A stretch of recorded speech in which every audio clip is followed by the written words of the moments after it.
ba, Chrissy? Merong nakuha na ng ating video. No, boy. Wait. Look at first my back. Anong meron dyan, Chrissy? Kasito! Ano naman ngayon, Chrissy? Tingnan mo naman, boy. Hindi mo ba na-appreciate? Mabuti pa, Chrissy. Panoorin na lang natin tong video. Okay nga, boy. Di ba? Na ano nga kita na nakipagtsikahan ka sa mga college student. Pasok na, boy! O eto na, Chrissy, ipakita na natin ang video na kung saan may matandang nalaglagan ng gamit.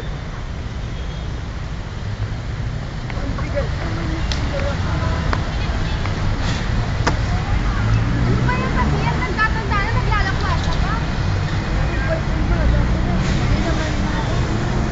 Ay, may matanda na naman natin. Tara, tulungan natin. Yan, tulungan natin kayo. Saan pa ba kayo pupunta? Yan, gusto namin tulungan.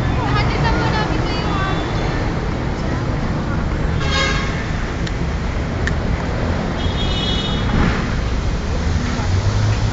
Ang bad naman nung isa boy, no?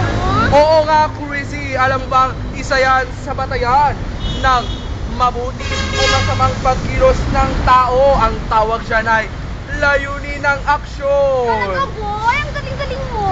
Oo, nakita mo ba na yung isang tao, hindi niya pinansin yung matanda at natural, masama yun, hindi ba, Chrissy? I agree with you, boy. Ano bang masasabi mo doon sa dalawang tumulong sa matanda, Chrissy? Wait, Elias, like my mom. Ang bait-bait ng mom ko, no? Tama, kaya yun ay mabuting gawa.